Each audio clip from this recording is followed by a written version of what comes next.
Hello everybody, I'd like to welcome you to Allegion 101, Secure the Door, and today we're going to be talking about Schlage locks.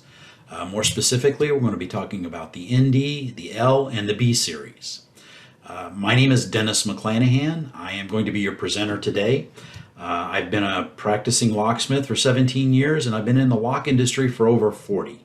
I've conducted more keying meetings than I want to think about, and just love the industry. I love the different things, the different situations that you get into. It's just a great industry to be in.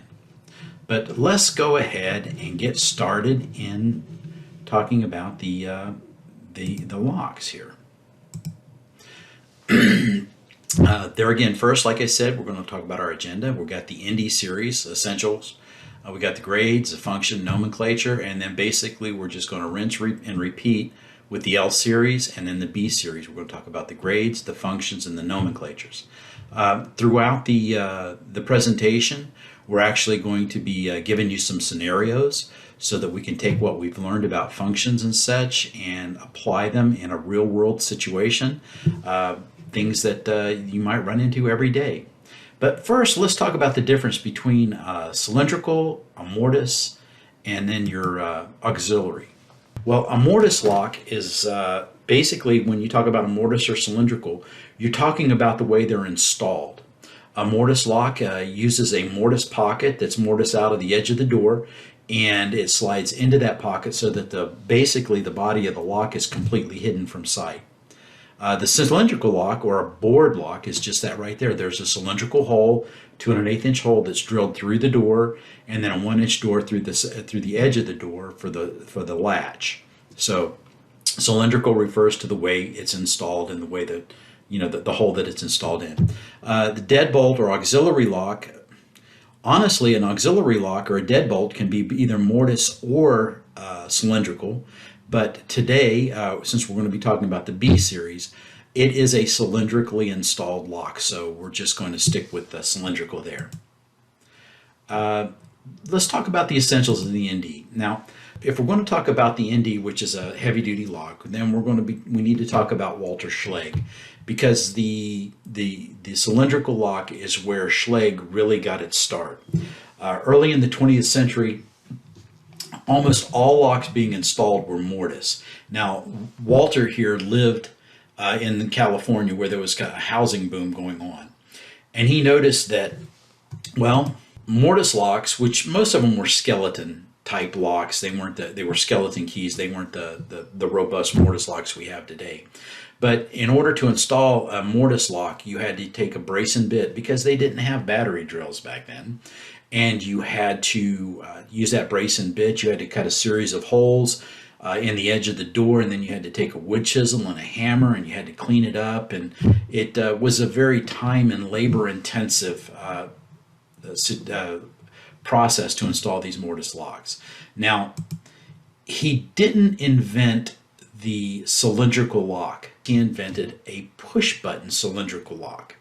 Now, I know that doesn't sound like it's very much, but it was kind of a breakthrough back then, because at the time, especially with the mortise locks, we're talking the skeleton key type. You had a key on the inside, you had a key on the outside. When you say, if you were in a bedroom or a bathroom and you locked the door behind you, you had the choice of either leaving the key in the lock, which meant somebody could jimmy it and get it open, or you could take the key out of the lock. The problem with that is, if you didn't keep track of the key, then you couldn't get out of the room until you found the lock. Well, with the push button lock that Walter invented, basically it was a knob set, and you had a button on the inside. You pushed it, which locked the outside knob. And when you turned the inside knob, the button popped out, which automatically unlocked the outside knob. And since it was cylindrical, it was much easier, much faster to install. So those people putting those houses up back then, they really appreciated it, and sales took off. Now, cylindrical locks today are covered by an ANSI, which is American National Standards Institute, and BHMA, which is the Building Hardware Manufacturers Association, and they've come up with a criteria, a set of tests that a lock has to meet in order to meet one of the grades that they have. They have three different grades: 1, 2, and 3. And for the grade 1 cylindrical lock, the code is an A156.2. That also tells you how, what kind of prep you have to do for the door. Just a whole bunch goes into that. One of the things, let's start talking about the testing a little bit. Whenever a grade 1 lock or grade 1 cylindrical lock is tested, there's a series of tests that it has to go through. The first is operational test, which means that it's basically going to work the same way every time. A security test, make sure if you're securing the outside of a door that it's not easily manipulated, that it requires a bit of work to get through it. A strength test. A strength test has to do with is it going to hold the door closed? So if there's a strong wind blowing, like Miami, we have the hurricane standards that locks have to meet. It has to meet those standards. Materials evaluation test. NFPA 101 codes require that every door that has a fire rating must have a grade 1 cylindrical lock on it. And the reason is this materials evaluation. Since doors get hot in fires, there's pressures put on doors. Just by the expanding gases and such, these locks have to make sure the materials has to not melt in a fire and hold the door closed even at high temperature. So the materials evaluation test is very, very important also. Finish test, that's just what it is. They're testing the finish to make sure that the finish will last. You have more durable finishes than others. Some are more durable than others, but the finishes are tested.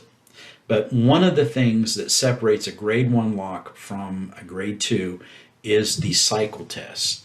And basically, grade 1 lock has to meet a minimum of 1 million cycles. Now that's the minimum number, and keep that in mind. A grade 2 lock has a minimum of 800,000 cycles. So we have to keep that in mind now. Okay, we have a total test. There's a total of 23 different tests that it has to pass to be a grade 1 lock.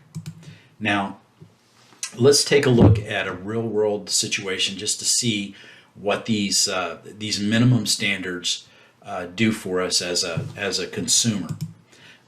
It's hard to believe, but somebody actually went out and counted, like a large department store, how many times a lock was used on a department store, hospital corridor, and basically they developed an average number of uses so that we were able to come up with a projection of how long a lock would be expected to last in those particular situations. Now, one of the ones we're going to look at now is a stairwell office door, which is probably going to be a passage function, but it's still a grade 1. So it looks like there's 500 cycles per day. Now that's 500 cycles that's going in and out each time you push the lever down. That's a cycle. So we've got 500 cycles per day. Let's do a little bit of math. That's 365 days a year.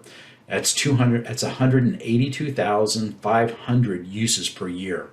Now, if you have a lock that meets the minimum requirements, you're looking at a lifespan for that lock of about 5.5 years. Well, the Schlage Indy series was tested to failure. And when we tested to failure, we consistently got over 5 million cycles. So it's going to last 5 times as long, or simple math, over 25 years. So that's just not all locks are created equal, and that's something to keep in mind. We're going to talk about the Indy series and how to build a part number for the Indy series lock that you want. And we'll just get started at the beginning. Now, mechanical grade 1 lock is just an ND. If you wanted an electronic grade 1 lock, that would be an NDE. Now, an electronic lock has circuit boards on it that has software, so it can read cards and such, and be able to access it via the cards. So there's electronic, and later we're going to find out about electrical, which is a little different than electronic. But so just remember that at the beginning you need to choose whether or not you want an electronic or you want just a straight mechanical.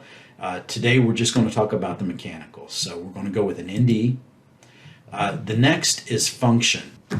There are a ton of different functions, but these 6 functions here probably go on about 85 to 90% of all the doors that are out there. So if you want to get our catalog and take a look at it, there's a lot of asylum locks, corridor locks, things like that that are very specific or specialized. But please feel free to get that catalog and look through it, because it's pretty enlightening. I'm going to say it's a great read, but it is enlightening, especially if you're speccing locks or you're the one that's being asked to solve a particular problem. So the 6 we're going to look at are passage, privacy, office, classroom, classroom security, and storeroom. So what is a lock function? We just talked a little bit about them, but technically it's a set of operational behaviors of the lock. Okay, that is kind of a dry way of saying it's just the way the lock works. It's the function of it. Certain locks work in certain ways, and they were named, they were given names that kind of apply to the application that they're most used for. If we look at this right here, you can see that we're talking about outside lever is fixed, entrance by key only, inside lever always free, immediate egress. Okay, that's a function. That tells us how that lock operates. So there again, the different operational behaviors, the different way a lock works, they're used for a lot of the same applications. And now once that's defined, then it becomes pretty common. If you got a lock that works this way, outside lever is fixed, entrance by key only, inside lever always, that's a storeroom function lock, because if you think about a storeroom, you always want it locked because you've got valuables inside of it. So anyway, that's just that's the way they come up with some of these names. You're gonna run into some different names, and just keep that in the back of your mind that's why they call them that. Okay. Now ANSI gives specific reference numbers for standardized functions. If you look here at the bottom here, you got an ANSI number F86. The F86 is the ANSI function number for a storeroom function. Why is that important? Well, if you go from lock manufacturer to lock manufacturer, you can get different names for the functions. Schlage, we have a classroom security lock. Other manufacturers call that an intruder lock. But if you look at the ANSI number, you'll know that those are the same functions, even though they're called different names. Okay? Now we're going to look at the pictures, because if you go to our catalog, and this is great that they do this, you're going to have pictures. You're going to have a description of the lock, and then you're going to have a picture of the lock. Now, just to decode what the picture is saying, we've got a couple of them here. Now, if you see this right here, this beautiful little diamond-shaped key head, that's a Schlage, and it shows that this lever here is operated by a key. Now, the inside lever isn't. It's operated by a push button. Now, you have a push button and then you have a push turn. Now, the push button, basically you push it in, and when you cycle the inside lever, the button pops out, the outside lever is unlocked. Now, with the push turn, basically what you do is you push it in just like the push button lock, and it works just like that. If you cycle the lever, the lock pops out, the button pops out. But if you push it in and turn it, it stays locked even after you cycle the lever. Now, another thing too, you can also get it with a blank plate on the outside, and people wonder, well, why would you use that? I've seen it on exterior doors where you want people to exit, but you don't want them to re-enter. So you just put that blank plate on the outside. There's no way for them to get back in. If they want to get back in, they got to walk all the way around the building to wherever they got in the first place. Okay. Now, the first lock we're going to talk about is the ND10S. Now, the ND10S is a passage set, and in a passage, if you think about it, you basically just need something to hold the door closed. Maybe it's for privacy. You can't lock it on either side. Both levers are always unlocked. Therefore, you can pass through it, which is why it's called a passage. Okay. The next one we go to is an ND40S, which is a bathroom or bedroom privacy lock. Now, Basically, if you look at the picture here, you can see you got a button here to push so that when you go into the bedroom or the bathroom, you push the button and basically you lock the lock. Now, with the privacy function, usually there is a way of unlocking the door from the outside using either a specialty tool, a coin, something like that. And the reason they do that, of course, is because, somebody gets into a bedroom and they pass out, or a bathroom and they're having trouble. You need to be able to override the lock to get in, because there again, it is only for privacy. It's not really for security. And the inside lever there again is always free to turn. You're always able to get out. Now we're starting to get into the first lock that is actually designed for security as opposed to privacy or just to keep the door shut. The ND50PD is an office lock. You got a push button on the inside. You've got a key on the outside. Whenever you push the button on the inside, it locks the outside lever. The outside lever is unlocked if you cycle the inside lever and the button pops back out. Or if you have a key, you can unlock it from the outside and it unlocks the button also. So it unlocks the lever and frees up the button. Now, we're getting into a specialty lock here. We're looking at an ND70PD. It's a classroom lock. The outside lever is locked with a key, and you have to have a key to lock it. Basically, you put the key in, you turn it 180 degrees, and it's locked. You turn it 180 degrees the other way, and it's unlocked. The inside, you're not able to lock it from the inside, and the inside lever always works and unlocks the lock so that you can get immediate egress. That was designed so that students couldn't lock themselves in, and they're always able to get out in case of a fire. Now, lock design isn't static. From time to time, something happens which calls for lock manufacturers to have to look at a design and maybe revisit it. Now, the ND70PD, or the standard classroom lock, has been around for 50, 60 years. It's always worked the same way. It was designed to keep students from being able to lock the teacher out and isolate themselves. When the teacher got there in the morning, she unlocked the lever and it stayed unlocked all day, and then when she left, she locked it back. But when Columbine happened, something terrible happened. A teacher that had one of these classroom locks on it went into the hallway to lock the door to protect her students, and she got shot.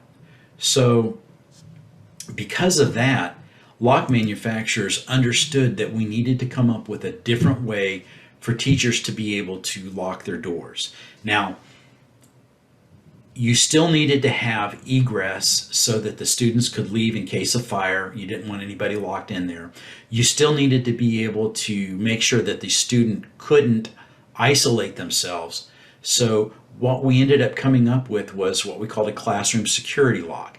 Now, the classroom security lock is exactly like a classroom lock, except for the fact that you can lock the outside lever with the key from the inside, so teachers don't have to go into the hallway anymore to lock the door. They can do it from the inside. So that's the difference between the two locks. One of them was pre-Columbine, the other one was post-Columbine. Okay. Now the ND80PD is a very popular lock, storeroom function lock. We talked about that a few moments ago. Basically, you've got the outside lever is fixed. No matter what you do with the key, that lever is fixed. It doesn't move. When you turn the key, all it does is retract the latch here. The inside lever is never locked. You're always able to get out. Remember that storeroom function locks, you're locking up storerooms with valuables in them, so that you want that lever to be locked all the time. Now, let's take a look at a real-world situation, and we've got a manufacturing facility here, and there's a room used for conducting interviews with potential workers. The room needs to have a lock set that can be easily locked from the inside during the interviews. Which of these functions do you recommend? Well, right off the bat, it kind of depends. The storeroom function lock, we know that that's out of the picture already, because you'd have to have a key to get into it. You can't push a button and lock it. It's locked all the time, and you can get out all the time. Now, with the privacy function, that actually fills the needs that were listed here. You got the button that you push on the inside and it locks it. The question is, do you want a key override? And an office function works exactly the same way a privacy function does, except that you have a key override. So privacy is probably what you'll end up selling them, but you probably should ask about whether or not they want a key override. Because if the room is ever used for anything other than interviews, they might want to be able to lock it. So just a thought. Like I said, it's never really that clear cut.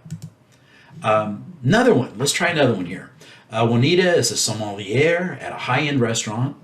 She needs a new lock for the door for the wine cellar. She wants to be able to lock the door from the restaurant side, but when there are deliveries, she wants to be able to unlock the door and leave it unlocked. Well, the first thing we have here is the storeroom function. Well, we know that outside lever is locked all the time. You can't unlock it. So the storeroom lock is kind of out the door right there. Privacy lock, there's no key for it. So that you can just get rid of that all right off the bat there too. Classroom lock, of these three locks here, the classroom lock is probably the better one, because you can lock it, leave it locked, and then of course you can unlock it for deliveries and have it work just like a passage function when it's in the unlocked position. You might think about an entry function lock also, but there again, it's got the button that you push, and the button you push and turn, that you could do that and it would leave it locked.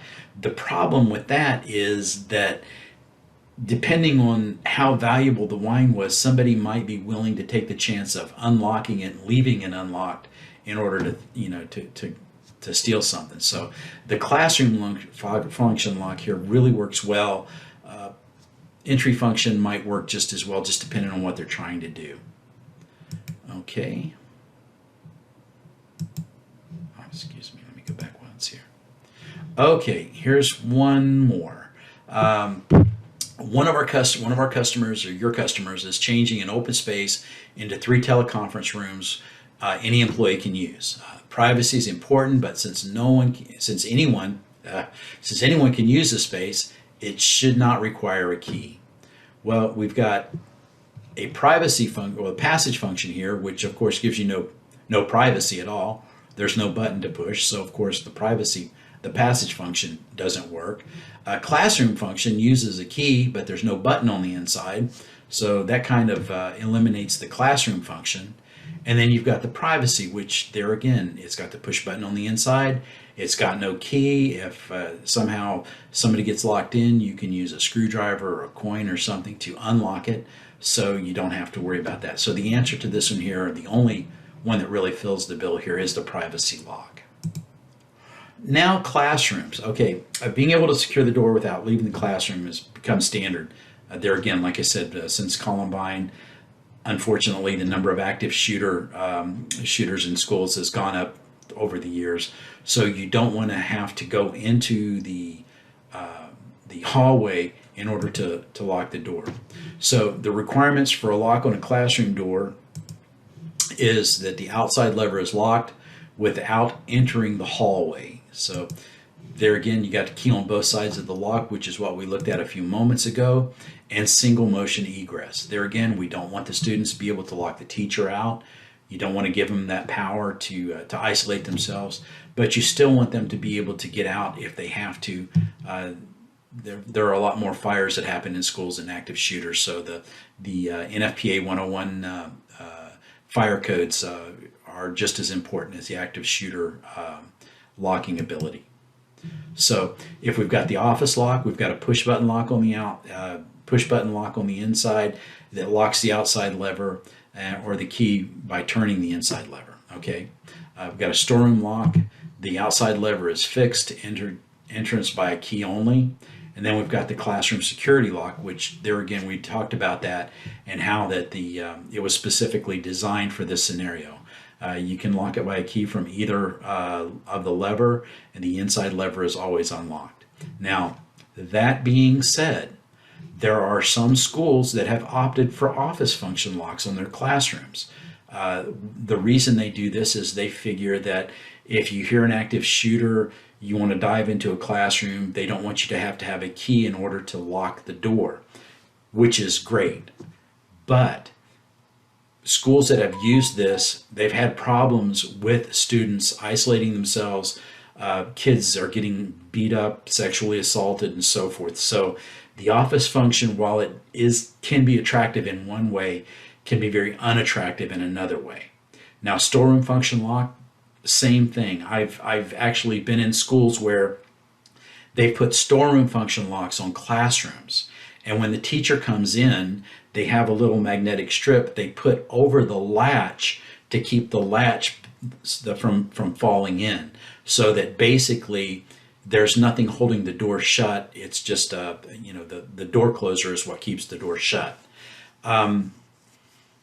There again, you have the same problem with the office function lock, in that it's just something obstructing the latch, and any student can remove that and close the door. There again, you've got them isolated.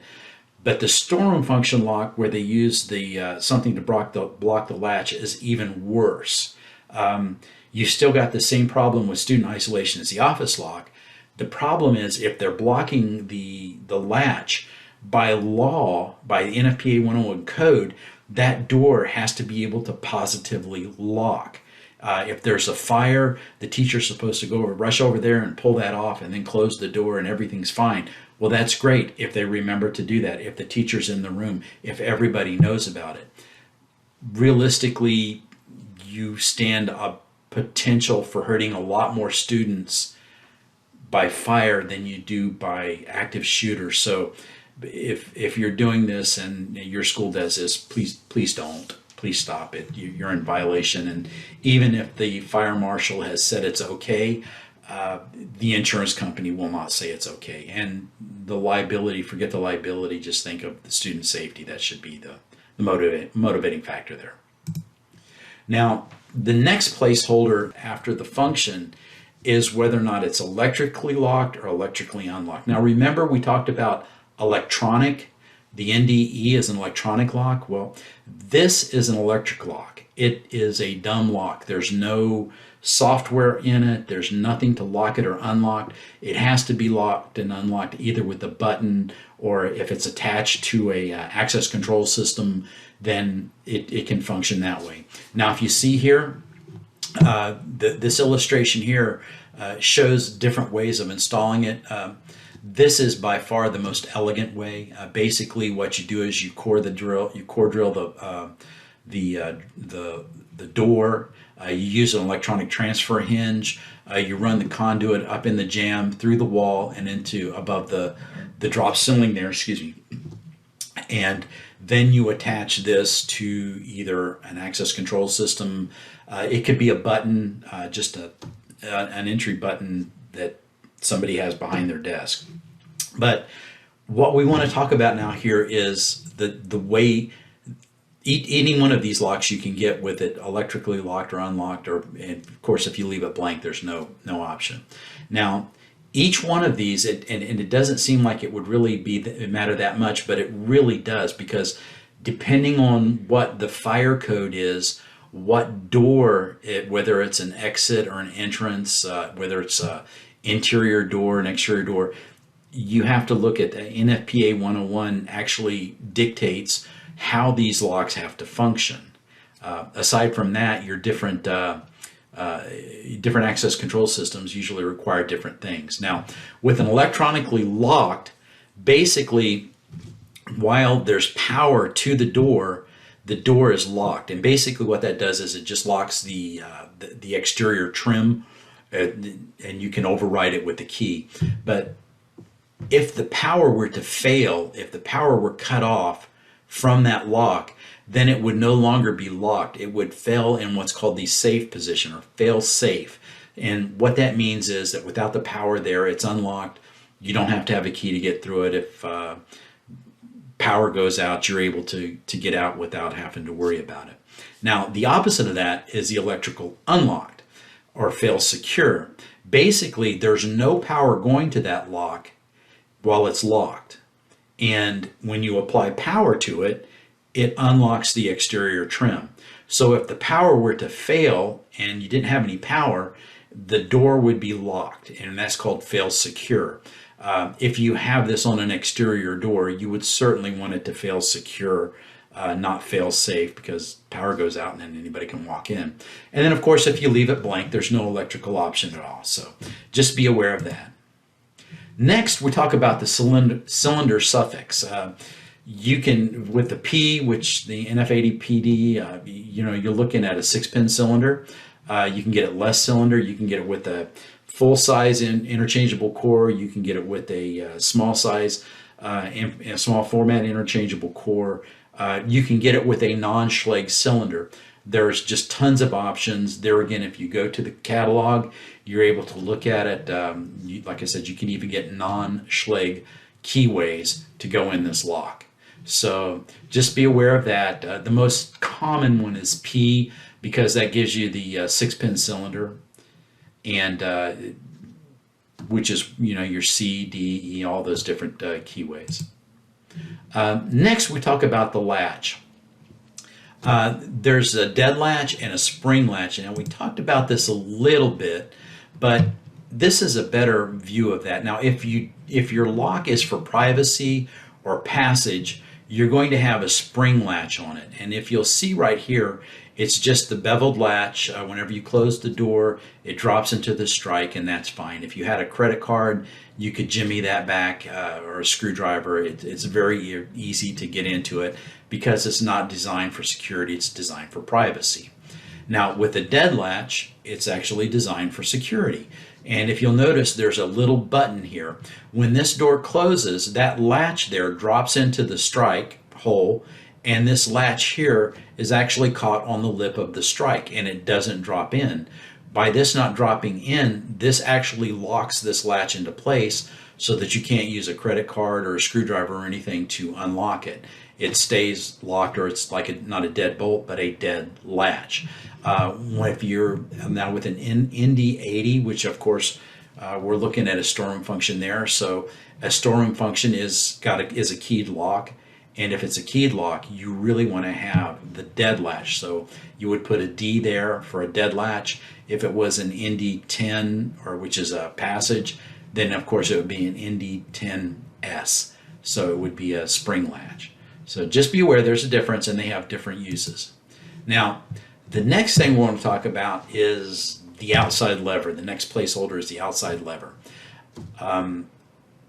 As you can see here, we've got several different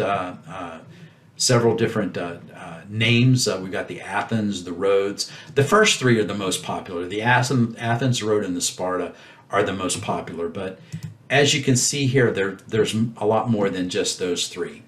But before we go any further, talking about lever design, you need to be aware of the fire codes in your area, because depending on where you're at, like if you're in California, fire codes say that you have to have a return.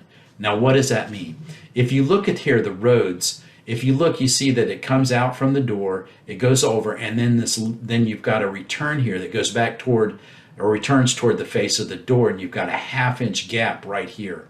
You've got that on this one right here, the tubular here, and then on the boardwalk, you've got that on all of those. Now this right here, the Omega, it goes back down. It does have a return also, but you need to be aware of the fact that, and of course the reason they have that is because of if there's a fire and firemen are pulling hoses through the door or through the hallway, they don't want the hose to maybe get caught up in behind the lever here and get caught. Also, there again, these are grade 1 locks that might actually be on a fire door. There might be a fire on the other side of that door, and if that hose gets caught in there, it could accidentally unlock the door, which you don't want, because there's pressures and smoke on one side, so you want that door to stay closed. So just be aware that there are different factors in choosing a lever, and you need to make sure that you understand what the code is for your area. All of these meet the Americans with Disabilities Act, so that they're all good for that. Okay. Now we want to talk about finish. Finish is something that is probably going to be dictated by what's already there. But if you're choosing a finish, you need to be aware of the different ones that we have, the ones that are available on the ND series. Now, as you can tell, each one of them has a name. You've got the bright brass here, you've got the satin brass, and so forth, all the way down to aged bronze. But below it, you can see that ANSI and BHMA have given standardized numbers to these finishes. Now, why would they do that? Well, because one manufacturer might call this bright brass, another one might call it polished brass, another one might call it, something else. So because of the fact that, everybody wants to be creative, they had to standardize this. So you've got a 605, whether it be our locks or anybody else's locks, that 605 is the same across manufacturers, so that you can be assured that if you're trying to match a finish, you can do it by following those numbers. Now, Schlage uses those numbers, so you have to use, if you want bright brass, you have to fill this in with 605. If you want a bright chrome, that's a 625. If you want a satin chrome, that's a 626. So you have to use those numbers. If you just write in bright brass, that's not going to get you anywhere. Now, below those numbers is the US numbers. So you might ask, well, if there were standardized numbers, why do they have US numbers? The difference is, this is for lock manufacturers. This is specific to lock manufacturers. The US numbers is for trim. So if you're a cabinet maker and you want this finish here, you might have to call it a US 3. If you want this finish right here, you have to call it a US 10B. And there again, contractors and such, they want finishes to match throughout the they might want the cabinet hardware to match the door hardware and so forth. So that's why they did this. But the building hardware manufacturers, if you're ordering this lock, you have to use the 3-digit numbers. Even if you know it's a US 26 or 26D, you still need to use the 626, the 625. So just be aware of that. Be aware those numbers are out there. Okay. Now, we give you the option of having a different lever design and a different finish on the inside than the outside. Now you might ask, well, why would you want to do that? And the reality is, it doesn't happen that often, but sometimes you do want it. And one of the examples that I've seen in the past is that the 626 finish that we have listed there is like a polished chrome or a brushed chrome. That finish is very robust. It will look the same today as it does 5 years from now. However, they might not want that robust industrial looking finish on the inside, so they might actually get a different lever that may be more elegant. They might use a polished brass on the inside, where polished brass does not do well on an exterior door. It discolors eventually. But that might be one of the reasons that you would use a different finish and a different lever on one side of the door than the other. But just be aware that you can do that. Also, if you leave it blank, that means you're going to get the same lever, the same finish on both sides of the door. Now, let's take a look at a part number. From what we just learned, we've got an ND75 PD ATH 626. We just gained a bunch of knowledge, so let's put that to the test here. What are we going to say? What does the ATH tell us? ATH. Well, we know that stands for the lever designed. It's an Athens lever. Okay? So if you guessed lever, congratulations, you're wonderful. Next, what does the P tell us? Okay, that's a little harder. The P tells us the type of cylinder we're looking for. So the P would be a standard 6-pin cylinder. So that's what the P tells us. If you guess that, you're really smart. Now, what does the 626 tell us? Well, we just actually covered that. The 626 is the finish. That's a satin chrome finish. So if you guessed all three of them correctly, you're well on your way to being a door specifier. Okay, so let's just take a look at the Indy Series locks. We've ANSI BHMA A56.2, and they meet all the requirements for grade 1. Remember, the Indy Series exceeds that. We do 5 million cycles instead of 1. We've got 31 mechanical functions. We only scratched the surface with the 6 that we looked at. We've got 9 lever designs, 2 roses. We really didn't get into the roses, but you've got 1 large rose and 1 smaller rose, so that that can actually really change the feel of a room by just changing that rose. And then you've got 10 available finishes. So just keep that in mind, and when you're specifying, or when you're trying to match a lock, or you're trying to solve a problem that a customer has, you've got those functions, you've got the colors, you've got the design, and you've got an incredibly durable lock in the Indy Series. Okay, now let's talk about the L Series. Remember, the L Series was a mortise lock, the Indy was a cylindrical. So let's get into it. Now the mortise lock, there again, it's covered by the ANSI BHMA standards. We've got an A56.13. Now the reason these are different numbers is that they're actually installed differently, and this also covers the prep of the door as well as the standards for the door. So just keep that in mind. There again, grade 1 mortise lock.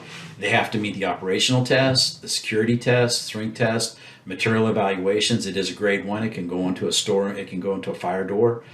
Finish test and cycle test. Now, the cool thing about the mortise lock is it's got the same minimum standards as the grade 1 cylindrical lock. You got to do 1 million cycles minimum, and then a grade 2 is a 800,000 cycles. You've got a total of 29. Remember, the cylindrical lock, there was 23 different tests that it had to pass. With the mortise lock, you've got 29 total tests that it has to pass. So just it's a little bit more robust. Now, there again, we test to failure. If you remember that we've got the grade 1 here, the minimum is 1 million. We test to failure. When we test the L Series to failure, we end up with 7 million cycles. So standard lock will give you over 7 million cycles. Now, let's go ahead and go through that real world scenario. Instead of the stairwell, we're going to look at the bathroom. And the bathroom, you've got 1,250 cycles per day. Remember, 1 cycle is going in, 1 cycle is coming back out.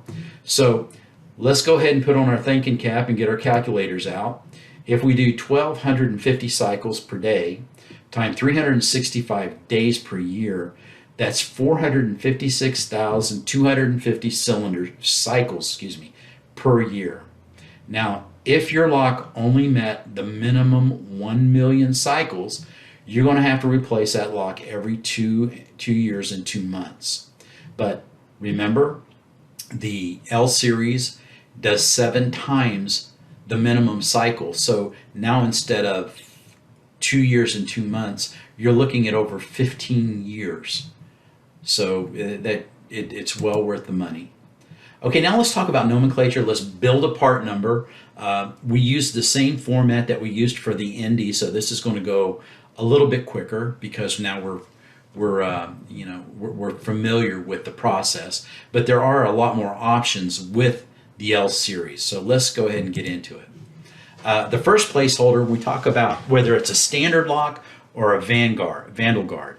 Now, we haven't talked about vandal guard before, but you can get the vandal guard in the cylindrical also. But with the L Series, the L, just a plain L, is a standard lock. Now, the difference between an L and an LV is whenever you lock a lock or lock the exterior handle on an L, it remains rigid.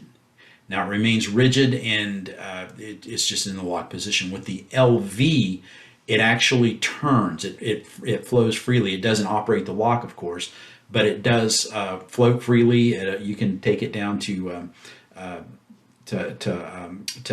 vertical down and then vertical up.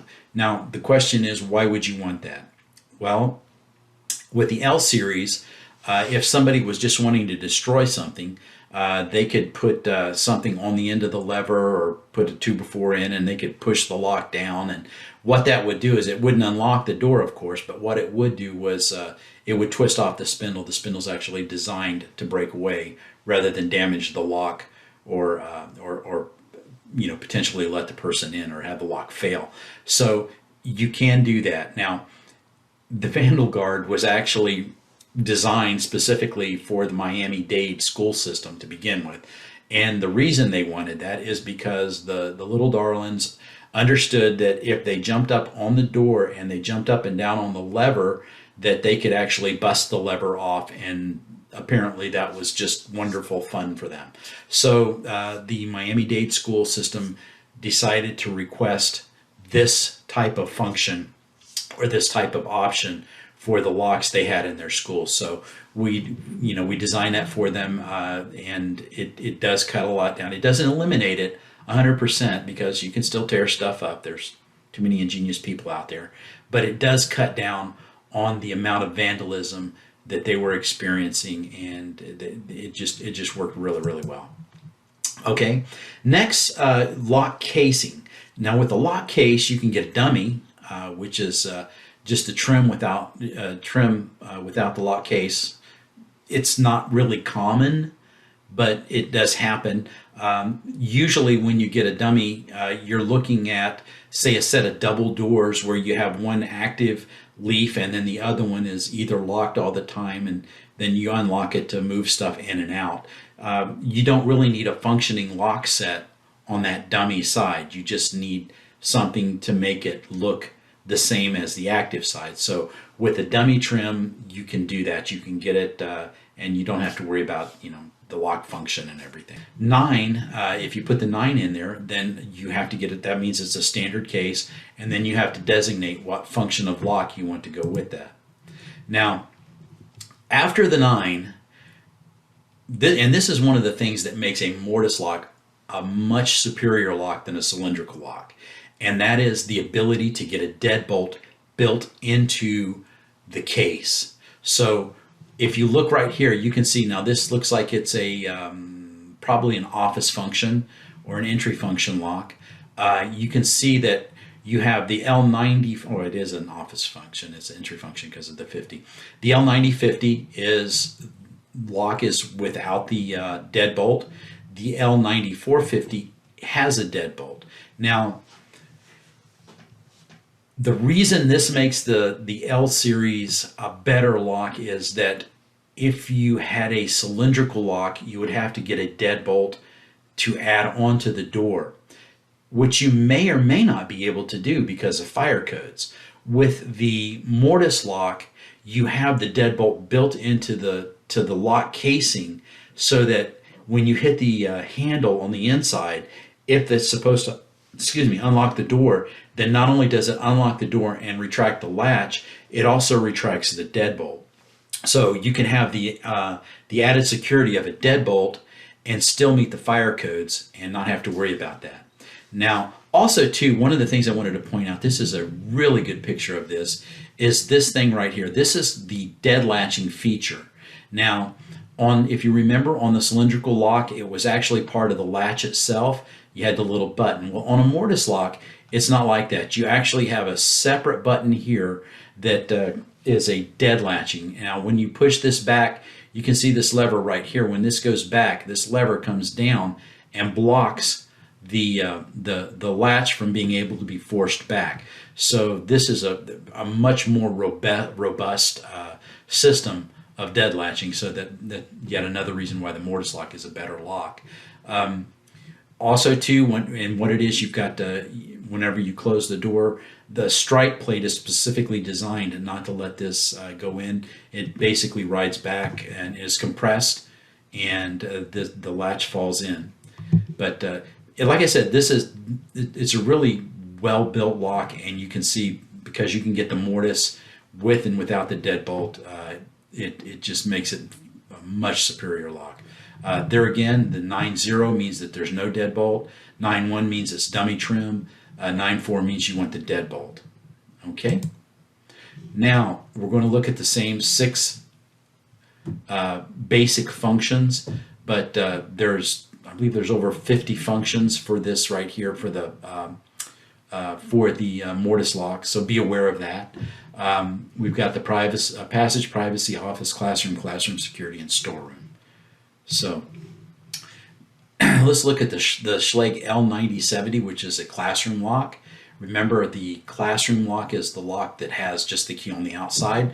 So you've got a latch bolt retracted by a lever from either side, unless the outside lever is locked.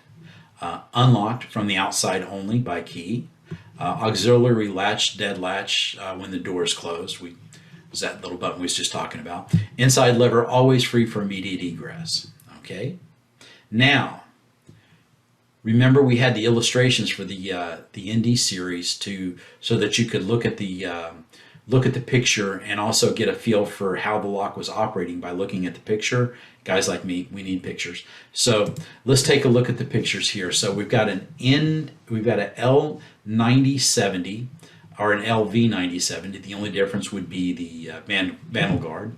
So if we look at this first lock here, since we know that it's locked by a key from the outside, we know it can't have a thumb turn. So we know that the A is disqualified right there.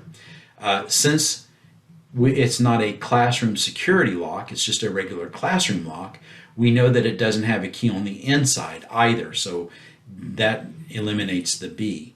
But if you look at the C is a great representation of the lock and the description that's given of the classroom lock. Okay, so let's do another one. Now we're looking at the classroom security lock, which is the N9071. So we read the description. We've got a latch bolt retracted by a lever from either side unless the outside lever is locked by a key from either side. So that's the big difference, key from either side. When locked, the deadbolt retracted by an outside key or inside lever. Auxiliary latch bolt, which is the dead latch, is the same on all of them. Inside lever always free for immediate egress. So basically it's the same as the lock we just looked at, except it's got a key on the inside. So there again, if we look at A, there's no key on the inside, so we know it's not A. If we look at C, we see there's a thumb turn, so of course it can't be C either. It's going to be B. So you've got the key on either side, and that if you look at the description and then you have the picture, you should have a really good idea of how everything works. Now we're going to look at the L9050, which is an office lock. Okay, with an office lock, you've got a latch bolt retracted by lever from the inside, from either side, unless outside lever is locked by key or thumb turn. With the outside lever locked, latch bolt retracted by key or inside lever. Outside lever locked until unlocked by thumb turn or key. Auxiliary latch bolt's the same. Inside lever always free for immediate egress. So now let's take a look at the pictures. If we come down here, since it is a 90, if it was a 94, it could be this one right here because it has a deadbolt, but it doesn't have a deadbolt, and we know that because of the 0 placeholder here. So it can't be B because there's no thumb turn on the inside. So it must, by process of elimination, be A. You've got the thumb turn, you've got the key on the outside. If you lock it with the thumb turn and you turn the handle, it retracts the latch and unlocks everything. If it's locked on the inside, you can use the key to get inside of it. So it's just to give you a feel for how the pictures line up with the descriptions. And if you're going into some of these descriptions, especially when you start getting to your specialty locks, can be very confusing. So the picture really helps, especially people like me. Take a look at this right here. We've got a scenario where we have to spec a lock. Okay, we've got a new conference room that's being added to a facility that uses mortise locks throughout. Okay, they probably wouldn't want you to put a cylindrical lock on this door. More than likely the door is ordered with a cylindrical prep on it anyway, so that's going to help. The door needs to be unlocked by a key on the outside. The lock should be able to lock the outside trim lever from the inside. Okay, let's take a look at what we got here. We got a storeroom lock. Well, the door needs to be The key from the outside. Lock should be able to lock from the outside. Okay, so basically they're not calling for a rigid outside lever. So the storm lock probably isn't going to be what they want. Okay, that's from the outside. Lock should be able to be lock the outside lever from the inside. So classroom lock, you can't lock the lever from the outside. Now with an office function lock, remember you got the thumb turn on the inside. So the office function lock is realistically what we're looking for here. The storeroom lock for a conference room, that's just a bad idea because you'd have to have a key to get into it every time the door closed. So you'd want to be able to leave it in the unlocked position unless you just really didn't like your employees, which, hey, you never know. Okay, another great thing about a mortise lock is indicators. Remember we talked about the classroom security lock. The classroom security lock, you've got a key on the inside and you've got a key on the outside. You're a teacher, you hear shots fired, you get an indication, you get a notification that you need to do a lockdown. You walk over, you're nervous, you put the key in the lock and you turn it. Are you sure it's locked? Well, the only way to know for a fact that it's locked is to open the door and try the outside lever, unless you have an indicator on the inside. And that's where these things become very, very helpful. It can give the teacher that peace of mind, the security of knowing that it is actually locked. Now, traditionally, these have been used in bathrooms, in sleeping rooms. You get these in hospitals where you have rooms where interns and doctors can catch a couple of Z's. They walk in, they lock the door behind them. It shows that it's occupied. Bathrooms, same thing. You don't need people pounding on the door trying to get in when you're sitting there trying to read a book. So now one other thing to think about is some manufacturers used to use, and I guess some still do, they use green and red as opposed to white and red. And if you think about it, it makes a lot of sense. Green means go, red means stop. It's kind of ingrained in our psyche. But the reason we don't use green is because apparently colorblind people can't see green. So we use red and white, plus the visibility of red on the background and white our eyes can see that better and quicker than any other color. So anyway, that's why they do that. Just be aware of the fact that you can get indicators for bathrooms, sleeping rooms, classrooms, so forth. It's just something. There again, it's another feature that you can get on a mortise lock that you can't get on a cylindrical lock. Next, we're looking at, there again, the cylinder prefix. Do you want this with a small format IC core? Do you want it with a full-size IC core? Do you want it with Everest? Do you want it less cylinder? Do you want it less double cylinder? Do you want it with a 6-pin cylinder? Whatever you want, you have to specify it in this particular place here. Now, there again, outside lever design. We've got a ton of levers. Architects love mortise locks because they can get very fancy. They can make it elegant. They can make it industrial. They can make it look however they want with all of these different lever designs. But there again, please remember that codes might dictate what kind of lever you're able to get, whether you like it or not, whether it has a return. Although even with the return, as you can see right here, you got several different ones that have returns, and they don't look alike. You've got the round one here, you've got the gradual return, you've got the 45-degree turn there. Okay? Now, outside rows or escutcheon. There again, with the Indy series, there was 2 different roses that came with it. You could get one which was larger, which most of the time people get the larger rose because it covers the hole a lot better. But with the mortise lock, you can get it with a rose, which is what's pictured here, the rose part here, or you can get it with an escutcheon.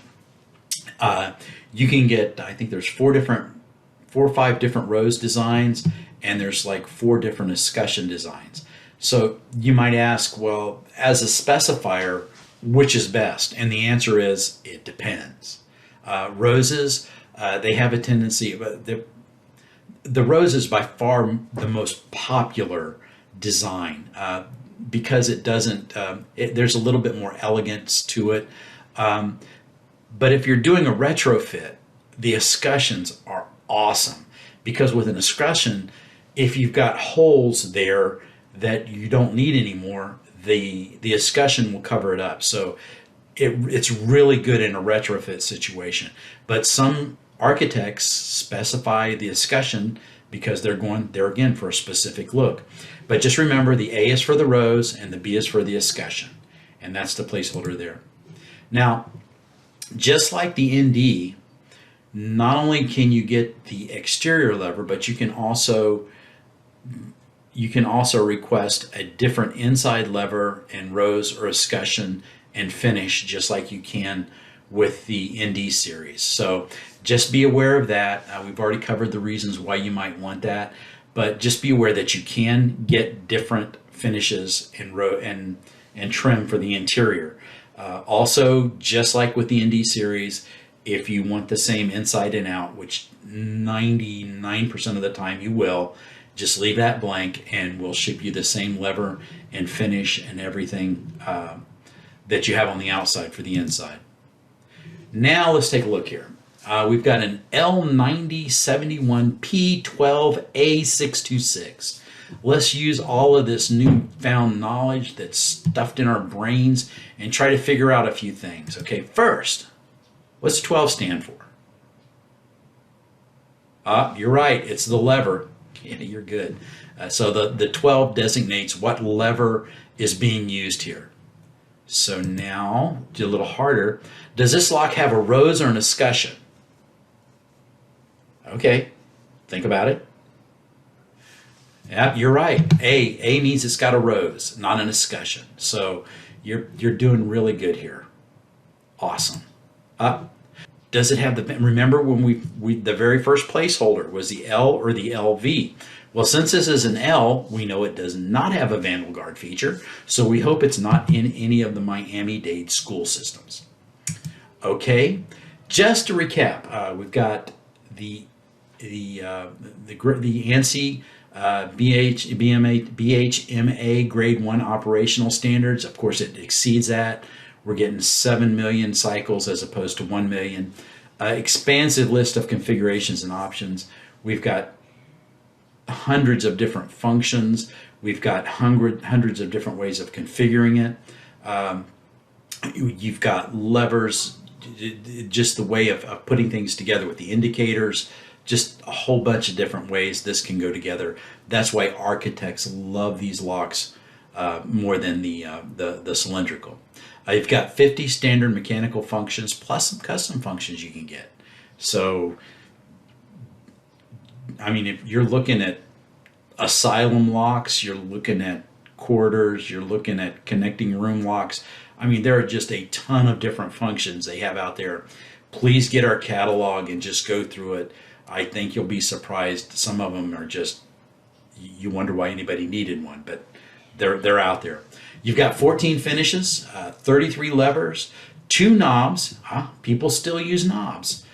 Usually it's the military. Apparently they don't have to comply with the Americans with Disabilities Act. You got 5 different Roses with 3 different escutcheon designs. So I think that's over 6,000 different configurations just with the finishes, the levers, the knobs, and the Roses and escutcheons. So knock yourself out. That's why, like I said, that's why architects love these things.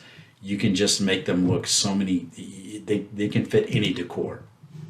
So what's the difference, or why would you want to choose a mortise over cylindrical? Well, we know that the mortise, the L series, is a more robust lock. You've got 7 million cycles versus 5 million cycles. You've got a ton more different functions. You can get a deadbolt with them and put it on a door that will still meet fire code because the deadbolt will retract with one action, whereas with the ND you can't. It is a more expensive lock though, so that might be something that would push you toward the ND series. The ND series is a little bit less expensive. If the door is not prepped already for a mortise lock, you definitely want to go with an ND series lock. The ND series is just so much easier to put on. There again, the ND series is, like I said, is not as expensive, but you still cover a lot of the same. You have a lot of the same function. Remember, we talked about those 6 functions are about 90% of all of the functions that you use. So you have those on either one. It's just you got a lot more functions with the mortise. One of the biggest deciding factors is going to be what's there already. If you've already got mortise locks there already, you probably want to keep a continuity going out, going through the whole facility, and keep the mortise locks in there. A lot of it can be just personal preference. You might get a building manager that prefers a mortise over a cylindrical, or they might not like the expense of the mortise. So there's a lot to go into the decision. You just have to talk with your customer, find out what their pain point is on pricing.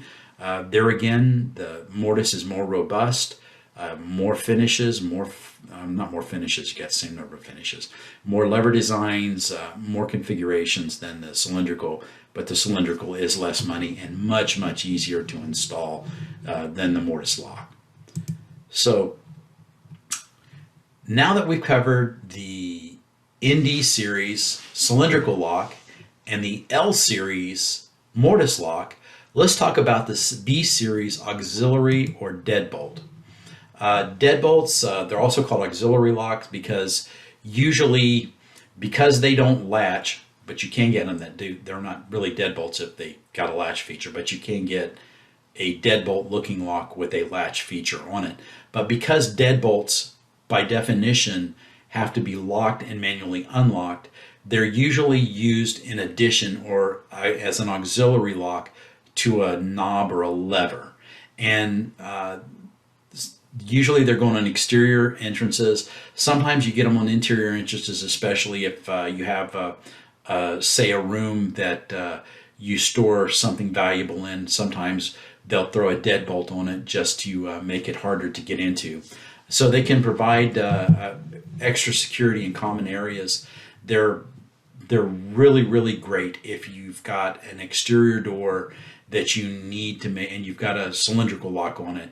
Then you really want that deadbolt. Now, one of the things you have to be careful of, though, is that deadbolts might not be allowed on all doors. If you've got a door that has an exit above it, there has to be one motion to exit the building. If you've got an auxiliary deadbolt, by definition, an auxiliary is separate from what you have there already. So that's 2 motions to get out of the door, and that can be very, very against code in some places. So you have to be very cognizant of what you're which door you're putting it on, and make sure that you're not violating some life safety code, especially when you start getting into the double cylinder locks. It can be a nightmare. But let's go ahead and move on and think about the features here. Okay, let's look at the part number here, and let's see here. The first part is the BB, which means it's the B series lock. That's kind of a no-brainer. The 6, though, the 6 indicates that it is a standard cylinder, but you can also get it with a 7, which I believe is Primus, and then the 8, which is the Primus High Security. So just be aware that the B6 is just your standard keyway, but that you can get this. If you see something that says B7, don't panic. It just means it's got a different key. Now, the 6-0, that's the function. And believe it or not, there are like 7 different functions you can get with a deadbolt. There's a classroom function. Classroom function means that it's got a lever on the inside. You can't lock it, but you can unlock it. I've seen those used on like public bathrooms. That way somebody can't get locked inside and have to spend all night inside. But just be aware of that. Also, too, the P, which is going to be the cylinder, whether it's a standard cylinder, whether it be a small format IC core, full size, just there again, we've already talked about that, about the different types of cylinders you can get. That's not the keyway, that's just the cylinder. Now X, that's the screw suffix. If you get the X, that means you're getting a torque screw as opposed to a Phillips head. So just remember that too, that is an option. You can consult the catalog if you want, and there's a couple more options you can get there also. 626, there again, outside finish, and you can get an inside finish also, which is what they're showing you with the 613. Just to show you, 99% of these come with the same finish inside and out, but just be aware if you see one that some architect somewhere probably got fancy on you, and you just gotta roll with it. Now BHMA, excuse me, and ANSI grade 1, they've got to have a 1-inch throw. You got to have a high strength steel alloy deadbolt. There's a hardened steel roller, free rolling pin that's in the bolt itself, and the reason they do that is to protect it against hacksaw attacks. You start cutting through it, and you get to that roller pin, and the blade just rolls back and forth. It quits cutting, and then it's also resistant to kick-in attacks, and a lot of that has to do with the strike you're using and how well you install that strike. Metal shield protects from the bolt from ice pick attack. Let's just go back here a little bit. One more. A lot more. This right here is what they're talking about. It's a shield that when you install it, it covers the part that the key goes into. And in the old days, especially if it was a wooden door, you could poke an ice pick in there and just pry that bolt back. So it's got that shield there, and that's what that shield is there to do. It protects against ice pick attack. Hardened steel ball bearings to protect the mounting screws. Basically what that means is there are 1/4-inch hardened steel screws that hold this lock onto the door. Now, one of the ways of attacking the lock is to take a drill and drill in where those screws are, and basically you'll just back the screws out as the drill is eating away the screws themselves. But what we've done is we've put in these hardened steel ball bearings so that if you start drilling in and trying to attack the bolt, or the bolts that are the screws that are holding the lock on the door, what'll happen is your drill bit will hit those ball bearings and it'll deflect, and it'll just make it much, much harder, if not impossible, to get into it. Scenarios. Okay, now we're going to take all of this knowledge that we've learned here today, and we're going to take a look at some different real world scenarios, and you guys are going to have to pick what works best. And it's a lot harder than it looks because not everything is obvious. Okay, storage closet has an ND10 passage set. ND, we know it's cylindrical. The closet will now be storing employee personnel files. What would you recommend? Okay, well, we got the ND40, which is privacy. If it's a closet, that's not really going to do us any good unless we're inside and we lock it, so we can probably disqualify that one. ND80, or well, let's see, the ND50, office function. If it's employee personnel files, we probably want this to be locked at all times. And with the ND50, it can be locked, but it can also be unlocked relatively easy and left in the unlocked position. So we don't want the ND50. So the ND80, which is the storeroom function lock, remember the outside lever is always locked. When you put the key in and you turn it, all it does is retract the latch, let you go in. As soon as the door closes again, it's back to being positively locked. So in this scenario, the ND80 would probably be the one that you would want. Okay, let's look at another. Director of Human Resources. Okay, the Human Resource Department at a local company is being remodeled. The Director of Human Resources explains she needs to be able to lock her door when conversations are confidential. The building standard is using mortise locks. Okay, that's good because that gives us a lot to choose from. However, what they didn't say was whether or not they wanted to have a key on the outside. Since it's a director of human resources and it's an office, you would assume she would want to be able to lock it and and have a key to get in it. However, that's not really spelled out here. So you might need to go back to them and say, well, hey, do you want a key entry? Do you want to be able to use a keyed entry? More than likely, they're going to say yes, we want a keyed entry. But without that specific information, the privacy works just fine. You get inside, you're able to lock it when you start having a confidential conversation. So yeah, of course, the classroom function, it's not a classroom security, just a classroom function. So there's no way of locking it from the inside. So that's disqualified off the top. But you might need to gather some more information before you make this decision here. You might make the decision for them and be wrong. So just remember, not everybody knows what they want, and sometimes you need to kind of drill down a little bit to make sure that you're giving them exactly what it is they want. With the human resources, since it's a director level, I can't imagine them not wanting a key, but just given the criteria we have here, it could be a privacy or it could be an office. Okay, next one, classroom door. Local middle school is updating all its classrooms. The lock set chosen needs to ensure that the hallway side of the door can be locked without the teacher entering the hallway. Well, we've kind of talked at this ad nauseum. So we know that the privacy function doesn't do that. You can lock it without entering the hallway. It's just anybody with a screwdriver can walk through it. The ND50 or the L9050 is the office function. Yeah, that'll work, but we've also already covered why that's probably not a good idea. So the one that you really want to look for and that you really want to push them toward is a classroom security lock. There again, it was designed specifically for this scenario. So just remember that classroom security lock.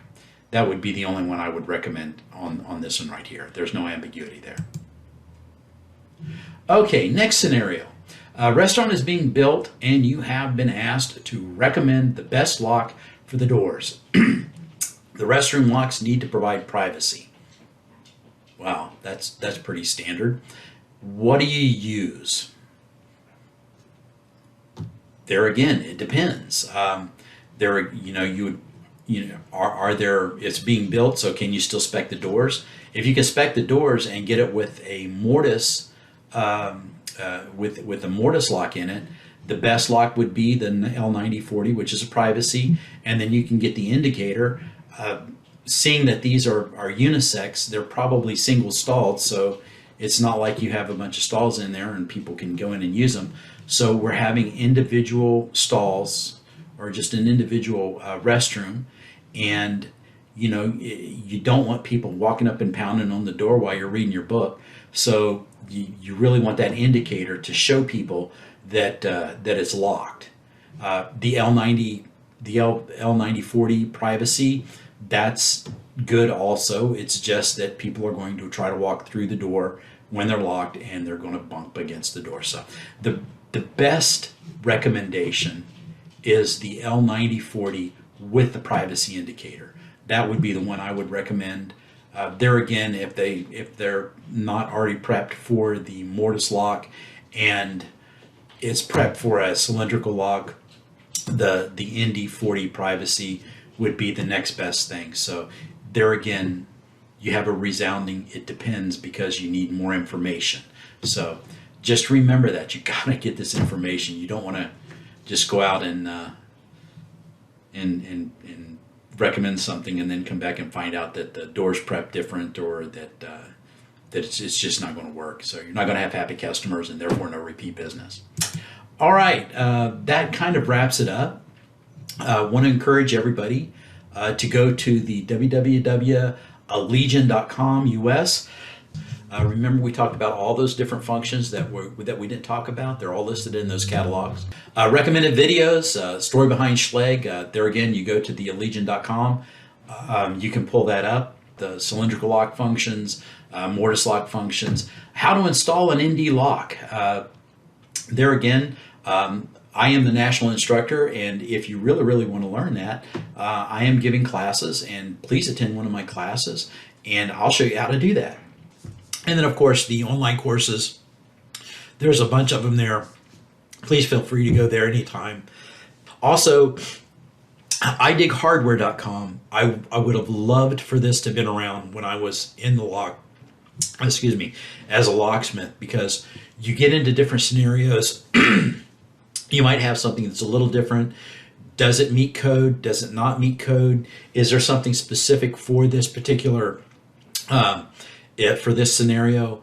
By going to idighardware.com, you can just type in your question. We've got people there that know more about codes, and they've got a national view of codes too. So that can help you out also.